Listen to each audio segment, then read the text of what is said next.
Hello viewers, আসসালামু আলাইকুম। কি অবস্থা বাসিত ভাই? আশা করি সবাই ভালো আছো এবং সুস্থ আছো। তো আজকে তোমাদের মাঝে আরও সম্পূর্ণ নতুন একটি বাস মোড নিয়ে আসলাম। তো তোমরা অনেকে বলতে পারো যে, "বা খালি তুমি বাসেটার রিভিউ কেন দাও? ওবিবি রিভিউ কেন দিতে পারো না?"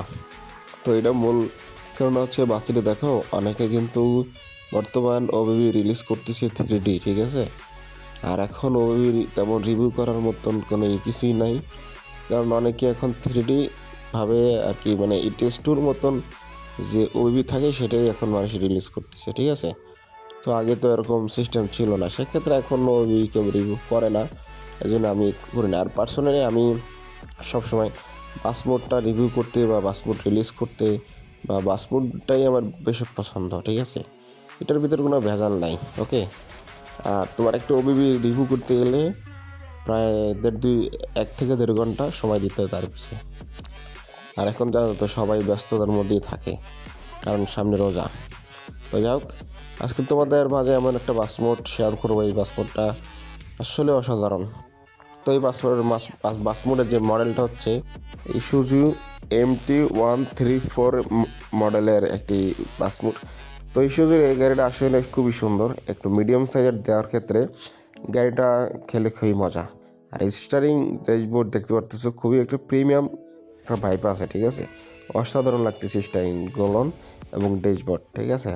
তো যাই হোক, এটার যে গাড়ির আউটলুকগুলো আছে সেগুলো তোমাদেরকে দেখিয়ে দিচ্ছি, তাহলে বুঝতে পারবে গাড়িটার কত সুন্দর একটা লুক।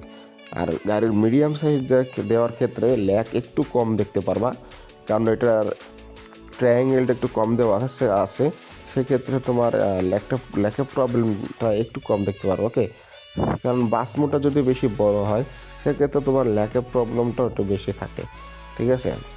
তো যাই হোক, আর গাড়ির একটু সৌন্দর্য দিতে হলে একটু ট্রায়াঙ্গেলটা একটু বেড়েই যাবে, এটা তোমরাই সাধারণত জানো, ঠিক আছে? আর এই গাড়িটার এবার ফ্রন্টটা তোমাদেরকে দেখিয়ে দিচ্ছি, দেখতে পারতেছো এটা হচ্ছে গাড়ির লুকটা। তো আমি মানে লুকের কোনো কথাই বলবো না, কারণ লুকটা আমার কাছে পার্সোনালি অনেক ভালো লাগছে, দেখতে পারতেছো লুক। আর এখানে এই রেজি আছে ঢাকা মেট্রো 1250 মানে 12 সিরিয়ালের গাড়ি। আর দেখতে পাচ্ছ ভিতরে কি সুন্দর ফ্যান আছে, খুবই সুন্দর, পুরো রিয়েলিস্টিক, মানে ইটিএস টুর মতন ফিল নিতে পারবো, ওকে? মানে ইন্টিগ্রেটারটাও জোস আছে। এবং এটা যে চাকাটা আছে, যদি চাকাটা তোমাদেরকে আমি একটু ঘুরিয়ে দেখি তাহলে বুঝতে পারবে। চাকাটা কিন্তু দেখতে পারতেছো, চাকাটা কিন্তু যে ইস্যুজুর যে MT-134 যে সিরিজ যে রিংটা থাকে এখানে সেটা ইউজ করা হয়েছে। তো অনেকে দেখবা মডেল একটা দেয় কিন্তু চাকা থাকে আরেকটা, তো ওরকম এখানে কিছুই নেই। আর দেখতে পাচ্ছ তোমাদের জন্য স্ক্রিনটা আমি নিজে বানাইছি সাকুরার এটার। আর সাকুরার এই স্ক্রিনটা মূলত সাকুরার ওয়ান জায়গার জন্য, তো আমি তোমাদের জন্য এটা ফ্রিতে রিলিজ করে দিলাম। তো আমার ডেসক্রিপশন বক্সে যাবা, স্ক্রিন লিঙ্কটা গুগল ড্রাইভে পাবা। আর বাসমোডের লিঙ্কটা আমার ভিডিওর ডেসক্রিপশন বক্সে আছে, ভিডিওর লিঙ্কটা।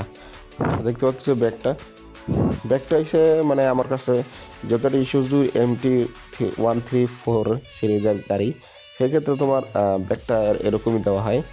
আর ব্যাগের যে ইন্ডিকেটার আছে সেটা হচ্ছে তোমার অ্যারো স্টাইলের, ঠিক আছে? তো যাও, গাড়ি A to Z আমার কাছে ভালো লাগছে, আশা করি তোমাদের কাছে বেশি ভালো লাগবে। তো তোমাদের যদি ল্যাগ প্রবলেম হয়, তোমরা একটু গ্রাফিক্স মিডিয়াম কোয়ালিটি দিয়ে খেললে তাহলে ল্যাগের প্রবলেমটা খুবই কম দেখতে পারবো, ওকে? তো যাই হোক, ভিডিওটা যদি ভালো লাগে অবশ্যই লাইক কমেন্ট করবা, নতুন হয়ে থাকলে চ্যানেলটা সাবস্ক্রাইব করে পাশে থাকবা। এখান থেকে বেঁধে নিচ্ছি, সবাই ভালো থাকো, সুস্থ থাকো। আসসালামু আলাইকুম রহমতুল্লাহ।